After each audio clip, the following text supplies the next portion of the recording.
Lost civilizations are ancient societies that thrived in different parts of the world, but eventually vanished, leaving behind only traces of their existence.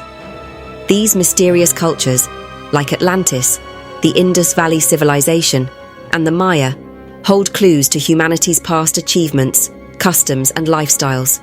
Despite extensive research, many aspects of their lives, innovations, and eventual decline remain hidden, fueling fascination and ongoing exploration.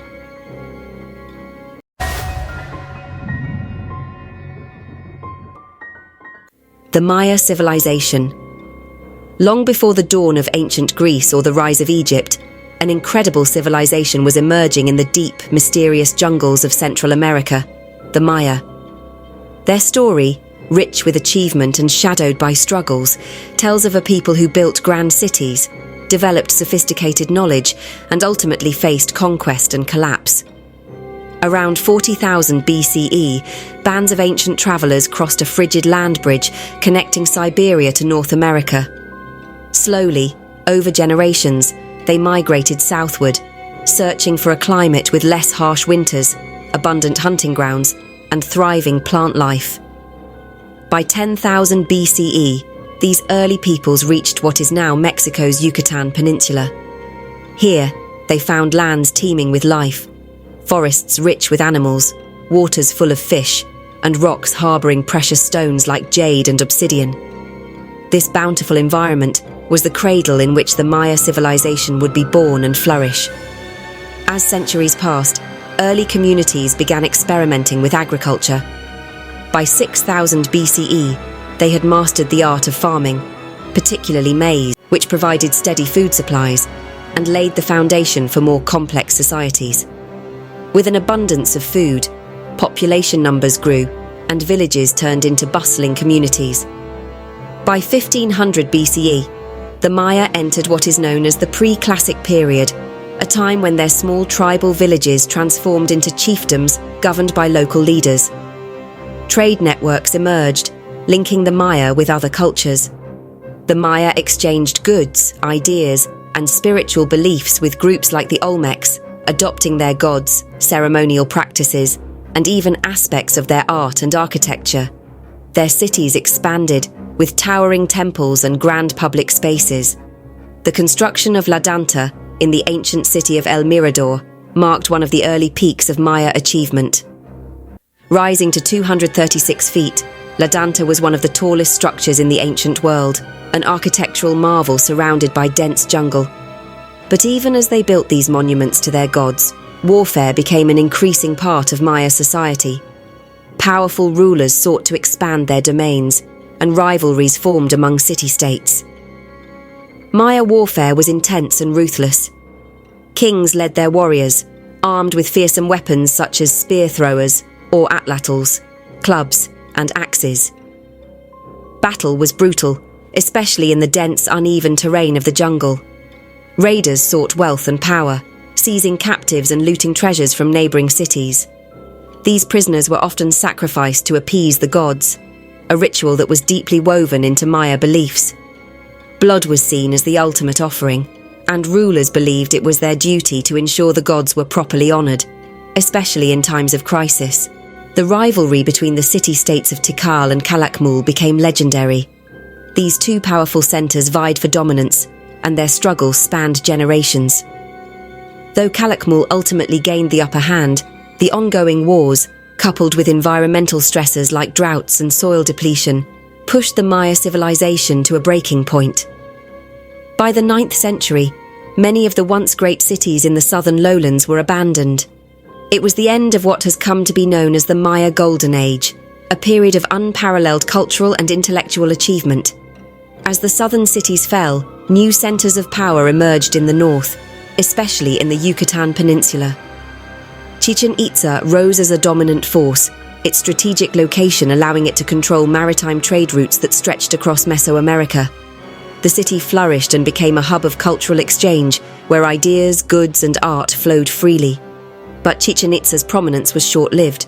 By the mid-11th century, the city was weakened by internal strife and wars, leading to its decline.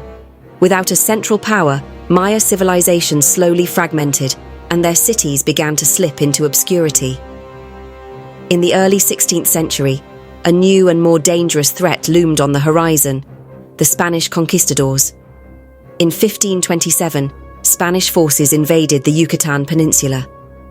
Unlike the city-state rivalries of the past, this enemy was relentless, armed with firearms, steel weapons, and a weapon the Maya had never encountered: disease. Epidemics of smallpox and other European diseases ravaged the Maya population, killing tens of thousands who had no immunity to these new illnesses. Despite the overwhelming force of the Spanish, the Maya resisted fiercely.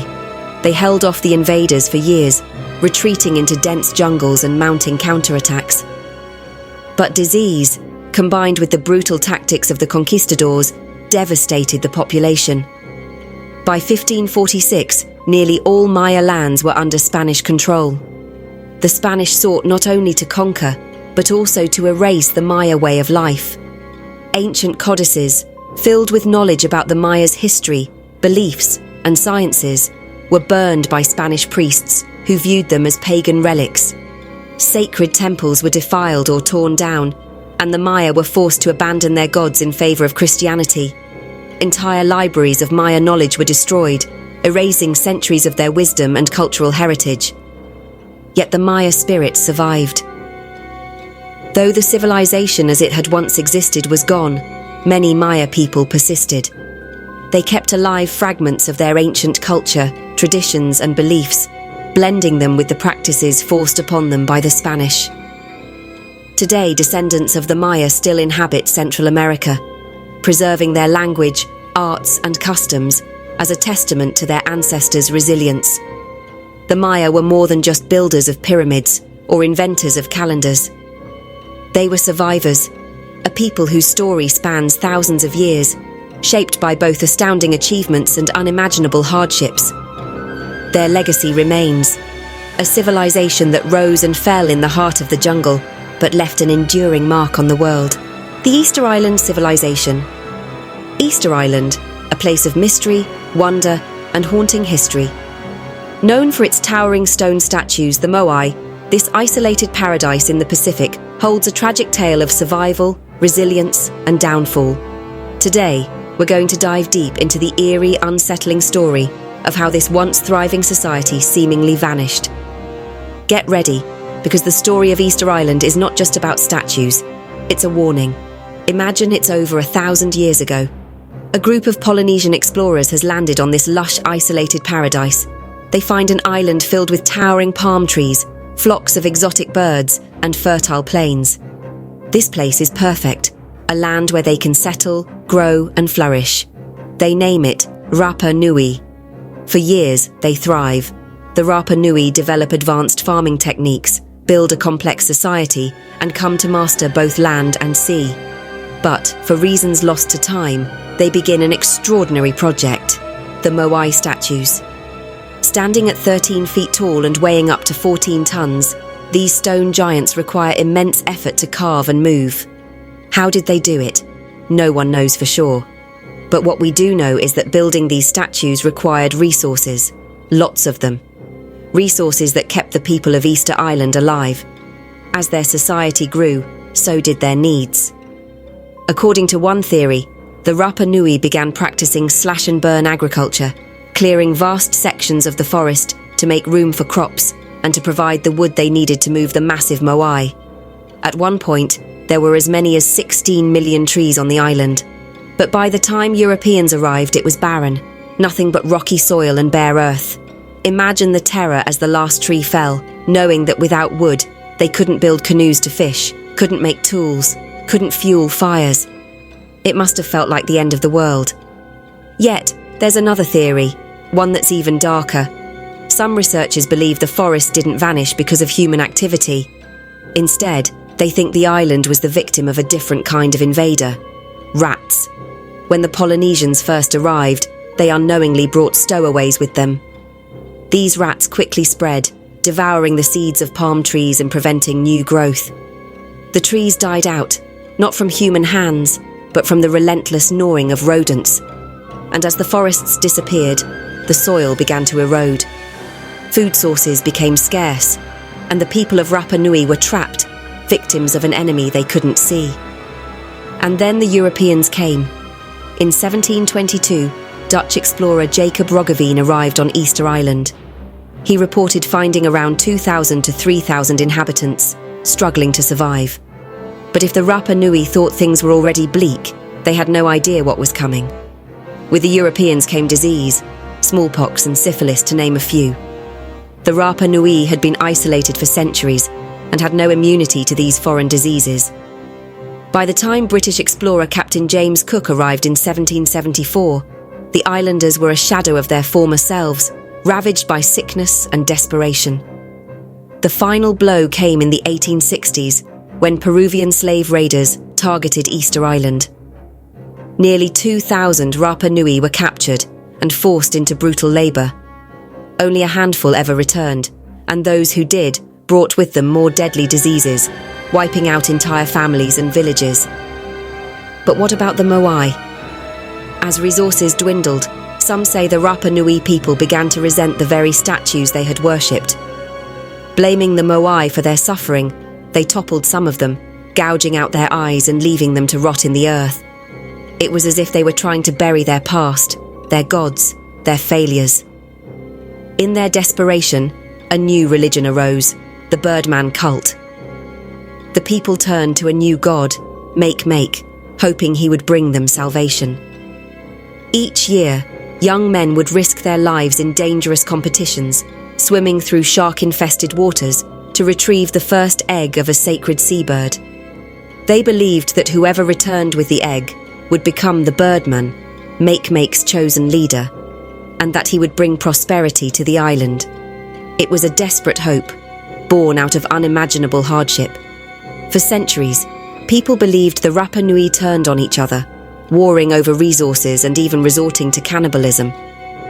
But recent research has cast doubt on these gruesome tales. Evidence suggests that, instead of turning to savagery, the Rapa Nui adapted to survive as best they could. They found new ways to grow food and hold on to their traditions even in the face of collapse.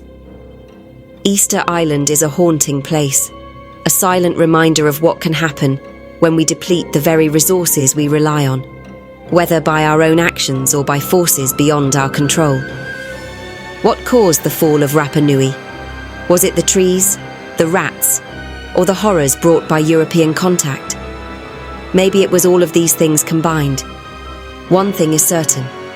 When you look into the eyes of the Moai, you're looking into a story of resilience, tragedy, and mystery that has haunted Easter Island for centuries. The Maya and Easter Island civilizations both collapsed due to a mix of environmental strain and external pressures. Their stories reveal the delicate balance between human achievement and nature's limits. These lost societies remind us of the lasting impact of resource depletion and resilience in adversity.